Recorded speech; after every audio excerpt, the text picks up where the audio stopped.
Улсын ерхий прокурорын газрын олон нийтэд харилцах албанаас Про подкастыг цувралаар хүргэж байна. Подкастаараа дамжуулан танд хууль эрх зүйн мэдээллийг хүргэдэг билээ. Энэ удаагийн дугаарт Улсын ерхий прокурорын газрын шүүхэд төрийг төлөөлөх хилцээний төр нийтийн ашиг сонирхлыг хамгаалах албаны ахлах прокурор Сарантай оролцож байна. Прокурор төр нийтийн ашиг сонирхлыг хамгаалах сэдвийн хүрээнд ярилцах болно.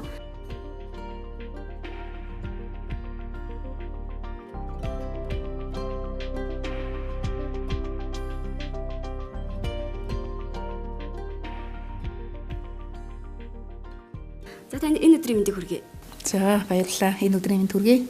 Тэгэхээр улсын ерхий прокурорын газрын шүүхэд төрийг төлөөлөх хилцээний төр нийтийн ашиг сонирхлыг хамгаалах нь энэ албаны үндсэн чиг үүрэг юу байдаг юм бэ? Энэ талаар ярьж эхлэе. За улсын ерхий прокурорын тушаалаар 2019 оны 4-р сард ерөнхий прокурорын газрын шүүхэд төрийг төлөөлөх хилцээний дотор төр нийтийн ашиг сонирхлыг хамгаалах ажлыг дагнан хариуцах албыг бий болгосон.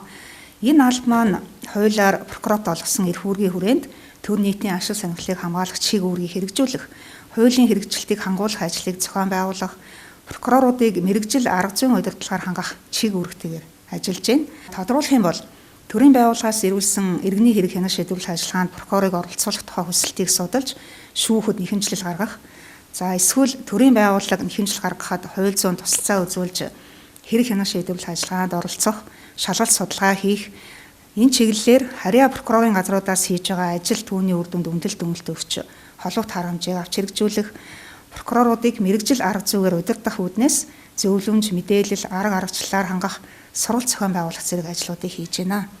Прокурор төр нийтийн ашиг сонирхлыг хамгаалах энэ чиг үүргээ хэрэгжүүлэхдээ хэрхэн яаж ажилтдаг юм бэ? Прокурор хуулинд зааснаар төрийн байгууллагын хүсэлтээр эсвэл өөрийн санаачлагаар иргэний хэрэг хянах шийдвэрлэх ажиллагаанд төр нийтийн ашиг сонирхлыг хамгаалж оролцдог.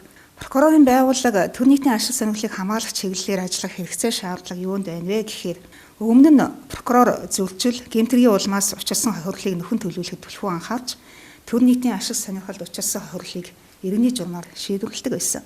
Мөн шүүхээс шийдвэрлсэн хэрэгт иргэний журмаар хохирлоо шийдвэрлүүлэхийг заасан ч холбогдох төрийн байгууллагууд хохирлоо төлөвлөхээр арга хэмжээ авсан эсхийг тэр бүр тодруулахгүй орхитгоос төр хохиж үлдэх тохиолдол гарч идэг. Ийм учраас төр нийтийн ашиг сонирхолд учирсан хохирол заавал төлөгдөж байхад прокурор хяналтын бүхий л чиг үүргээ хэрэгжүүлэхдээ анхаарч идэх санаачлагтай ажиллахаас энэ ажлыг үр дүн хамаарч идэг.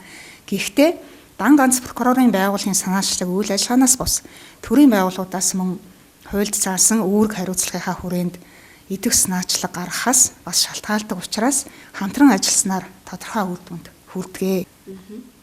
Тэгэхээр иргэд аж ахуйн нэгж байгууллагын зүгээс төрд юу н ямар хэлбэрээр хохирол учруулдаг юм бэ?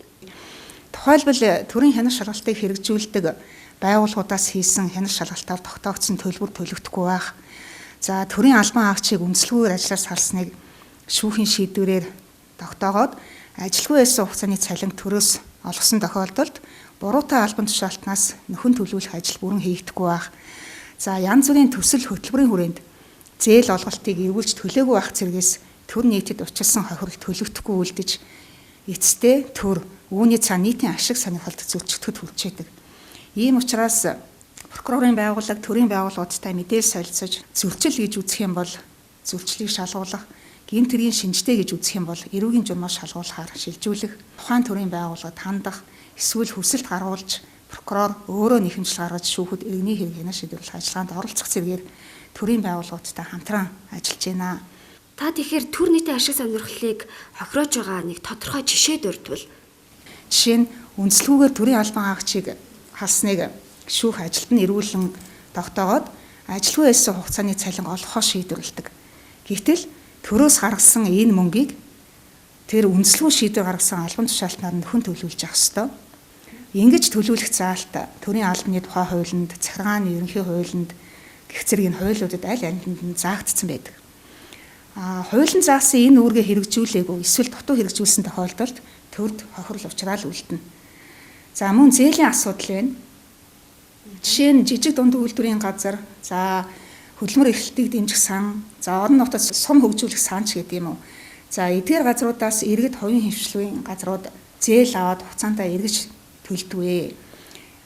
Гэтэл тэр хэмжээгээр төрд төвлөрч явах ёстой мөнгө саатж байна.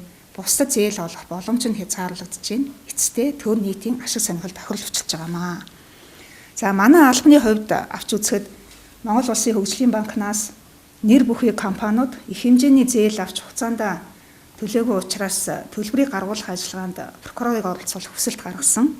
За энэ хүсэлтийг аваад үзэхээр засгийн газрын шийдвэрээр тодорхой хөтөлбөрийн хүрээнд 2012-оос 2016 онд зарим компаниудад олгосон зээлийн төлбөрт 47.7 тэрбумаас 197 тэрбум хүртэлх төгрөгийн ийм хэмжээний зээлийн хүүгийн төлбөрийг гаргуулах юм хүсэлт ирүүлсэн байгаа. Энэ зээлдэгч компаниуд цаг хугацаанд зээлээ эргүүлж төлөөгүйгээс мөн үр өгөөжөө өгөх төсөл хөтөлбөрийг санхүүжүүлэх, бусад компаниудад зээл олох энэ боломжийг давхар хязгаарлаж байгаагаараа төр нийтийн ашиг сонирхол тохируулж байгаамаа. Тэгэхээр 2020 онд төр нийтийн ашиг сонирхлыг хамгаалах албанаас хийсэн онцлог ажил юу байгаа вэ?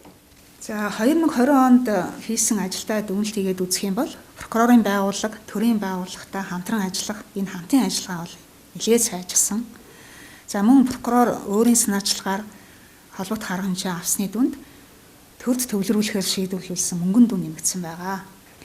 Жишээ нь тоон дүнг авч үзэх юм бол прокурор өөрийн санаачлагаар иргэний хэрэг хянах шийдвэрлэх ажиллагаанд оролцсон оролцоог өнгөрсөн онтой харьцуулах юм бол 5.1 дахин прокурорын нэхэмжлэл 2 дахин өссөн дүн мэдээ гарсан байж байгаа. Ер нь энэ чиглэлээр ажлын тоо мэдээ жилээс жилд өссөн дүнтэй гарч байгаа. За энэ нь төр нийтийн ашиг сонирхлыг хамгаалахад прокурорын оролцоо зайлшгүй байгааг харуулж байгаа нэг үзүүлэлтээ. Гэхдээ прокурорын ажилд тооноос илүү чанар үр дүн мэдээж хамгийн чухал. Тэгээ энэ ажлынхаа хүрээнд аваад үзэх юм бол прокуророос хийж гүйцэтгсэн ажлынхаа дүнд тодорхой үр дүн гарсан л байх ёстой. Тухайлбал төр нийтийн ашиг сонирхол зөвчигдсөн тохиолдолд иргэн сэргээгдсэн байх, учирсан хохирлон нөхөн төлөгдсөн байх ёстой. Үүндэл прокурор бүр ажлаа чиглүүлж ажиллахад анхаарах шаардлагатай байнамаа.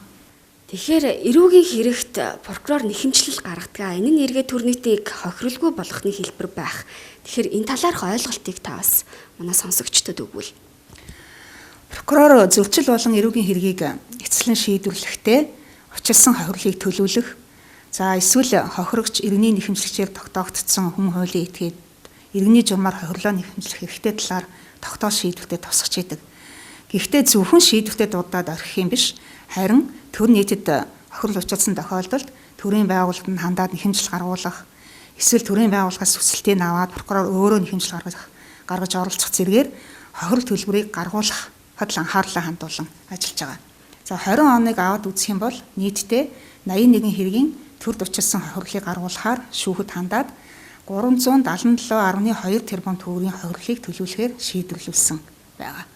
Албаны хувьд аваад үзэх юм бол хүрээлэн байгаа очны эсрэг гэмтэргүүдэд өмнө судалгаа хийж исэн. 20 онд бол авилга албан тушаалын гэмтэргийн улмаас төр нийтэд учруулсан хохирол нөхөн төлөгдсөн эсэхийг тусгаалan судалсан байж байгаа.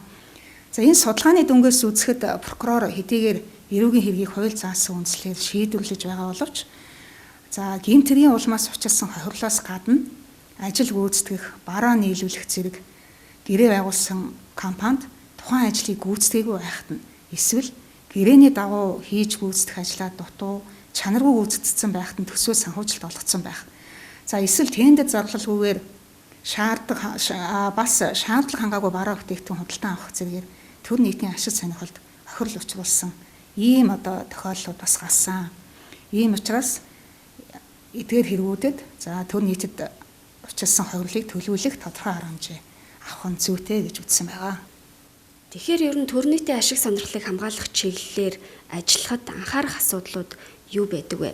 За анхаарах нэг асуудал бол төрийн байгууллага учруулсан хохирол бүрийнхээ араас нөхөн гаргуулахаар холбогдох арга хэмжээг авчих шаардлагатай байна. Хэрвээ өөрөө шүүхэд нэхэмжлэл гаргаж байгаа тохиолдол байх юм бол хуульд заасан шаардлагыг хангахад анхаарч явах хэрэгтэй. Шаардлагатай бол прокурорын байгууллагаас хуульцын тусалцаа авч явах хэрэгтэй байна. Учир нь хуулийн зааснаар нэхэмжлэгч баримтаа өөрөө бүрдүүлдэг. Шаардлага хангаагүй тохиолдолд шүүх хүлээн авч шийдвэрлэдэггүй учраас цаг хугацаа алдах, хохирлоо гаргуулж чадахгүй түнэ. За дараагийн нэг асуудал бол хууль хэрэглээний асуудал байгаа.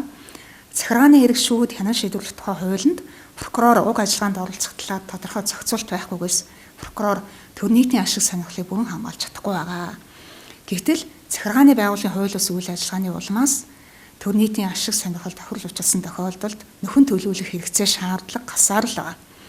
Нэг жишээ дурдах юм бол газар эзэмшүүлэх зөвшөөрлийг хууль бусаар олгосон эрх бүхий албан тушаалтны шийдвэрийг дээд шатанда хүчингүй болгоогүй учраас прокурор өөрийн санаачлагаар хэмжил гаргасныг шүүх хүлээн авахаас татгалцсан. Ийм жишээ орон нутгад гарсан байж байгаа. Ер нь иргэний болоод захиргааны хэрэг шүүхэд хянах шийдвэрлэх ажиллагаанд прокурор оролцож байгаагийн зорилго мөн чанар нь юу вэ гэдээ аваад үзэхэд ерөөсөө төр нийтийн ашиг сонирхлыг хамгаалж зөвлөгдсөн эрхийг сэргээх хохирлыг баргадуулахад л чиглэж идэг. Ийм учраас энэ эрх боломжийг хуулиар нээлттэй олгоод төр нийтийн ашиг сонирхол тохирол учрсан уу юу гэдэгт л гол анхаарлаа хандуулж түүнд дүгнэлт хийгээд хэрэг маргааныг шийдвэрлэх юм бол төрийг хохирлгүй болгох нийтийн ашиг сонирхлыг хамгаалах ажил илүү дэвшил гарна гэж үзэж байгаа. За баярлалаа. Тэгэхээр прокурор төр нийтийн ашиг сонирхлыг хамгаалах чиглэлээр хэрхэн ажиллаж байгаа мэдээлэл өгсөн танд баярлалаа. Ажлын амжилт хүсье. За баярлалаа. Про подкастын шинэ дугаар та бүхэнд хүрлээ.